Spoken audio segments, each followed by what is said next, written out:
Ladies and gentlemen, good evening and welcome to Gashi's Command TV. Today, the judiciary pulled the rug under the feet of the executive. It also pulled a surprise in Parliament. And Justice Mugabe referred to a case whereby Parliament is supposed to be disbanded for a composition of a 3-judge bench. The 3-judge bench is going to decide whether Parliament should be dissolved or not. And the reason why Parliament should be dissolved is failing to enact the 2/3 gender rule. And it is very, very scary as far as the politics of this country is concerned. Members of Parliament and senators are running all over, scared, running out of their rat holes, and others going to the caves to hide. It is very, very interesting. On the other hand, Kenyans are extremely excited. They are very, very happy. They are full of ecstasy. They are overjoyed because of this kind of move by the judiciary. You know, the judiciary is the last line of defense as far as Kenya is concerned. And of late, the judiciary has actually been doing a good work, truth be told. And it has refused to go to bed with the executive. In this video, I'm not going to look at the merits and the demerits of this case, but I'm going to look at the reason why Kenyans are over the moon excited to hear that Parliament can be dissolved any time. Number one, in my view, our members of Parliament have failed to oversight the executive. That is the truth of the matter. Parliament has 3 core mandates. One is to represent the people. Number 2 is to make and amend law. And number 3 is to oversight the executive. When it comes to the oversight, they have completely failed. Completely failed. When you look at Parliament, you cannot differentiate today's Parliament with the executive. You cannot draw the line. The Speaker talk like he is an employee of William Samoei Ruto. He talk like he's actually a housemate of executive. Remember, the government has 3 independent arms: the judiciary, the legislature, and the executive. But now when you look at the judiciary is a bit independent, truth be told. But now when you look at our Parliament, it is just like an extension of another wing of State House. And this is very, very exciting news to Kenyans because when they hear that Parliament can be sent home, I think it is good news to the ears of members of the public. Let me ask you, are you excited? Would you be excited to hear that Parliament has been dissolved today? Would you be excited? I think many Kenyans would be overjoyed to hear that the judiciary has given the executive, or in fact have given a ruling that Parliament should dissolve itself. And, you know, as far as they have not implemented that constitution, that clause, I think anytime they can be sent home. Number 2, why the Kenyans are very, very excited is because, you know, our Parliament has been passing what I would call punitive laws. They don't care. Whether the laws are hurting the common mwananchi or not, they don't care. I want to remind you just about 2 laws. One is the Finance Bill of 2024. Remember the way they went ahead in contempt. Even when Kenyans on the street, Mutadu, they passed the Finance Bill, only to clap when William Samoei Ruto refused to sign the bill. Then there is this bill that is being taken by Esther Passaris that demonstrators should keep 100 meters away from State House, Parliament, where. You see, that's why Kenyans are very, very excited to hear that these guys can go home. Number 3, in my view, is that Kenyans strongly believe that Parliament is the epicenter of corruption in this country. It is a house of corrupt guys. It is where deals are made.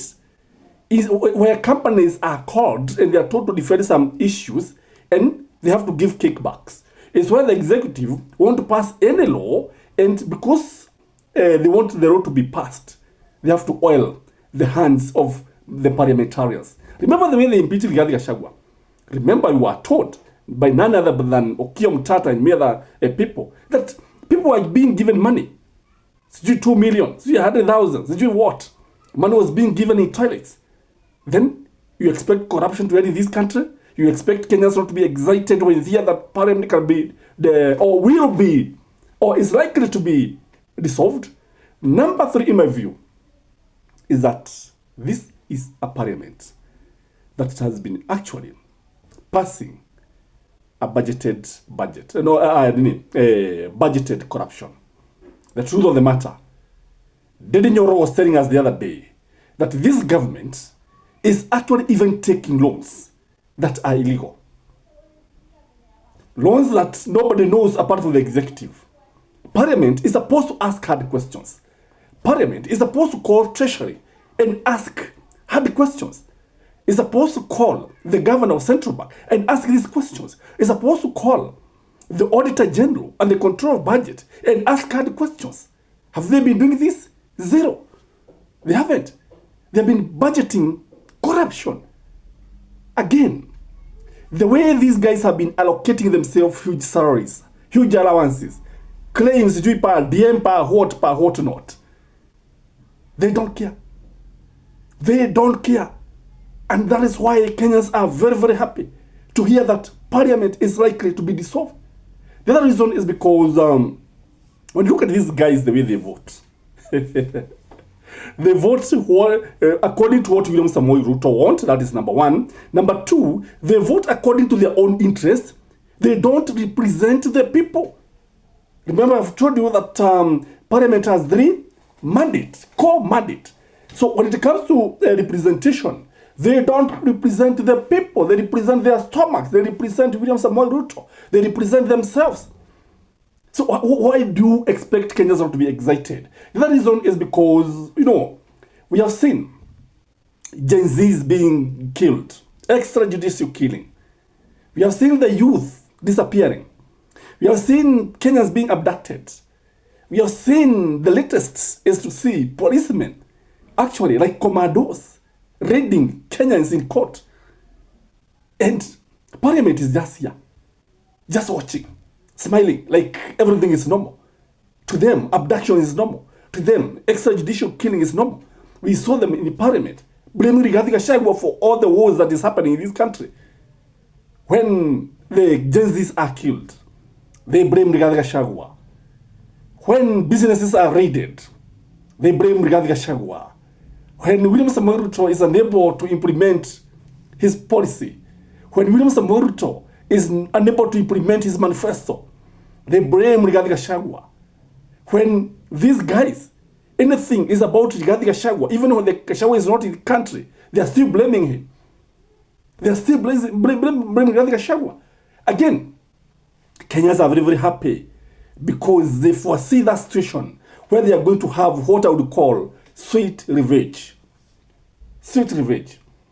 Do you think there is any one member of parliament who can actually touch the door of parliament again if elections are to be held today? Very few. Very, very few. Maybe only somebody like Babu Owino, the Bakassi is member of parliament. And at this juncture, I want to congratulate Babu Owino for being declared the most influential youth leader. And this is very, very exciting. Very, very encouraging. Because when we see people like Babu Owino, we see hope. And I'm not saying that all members of parliament are useless. There are people like Edwin Sifuna.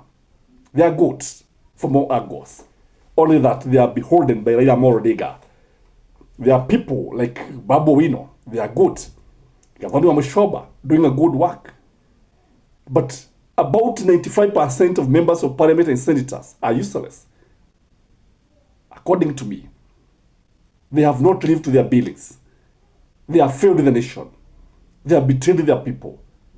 And that is my take, ladies and gentlemen. I don't know what you think. But from where I sit, these guys have failed the nation. Bye-bye.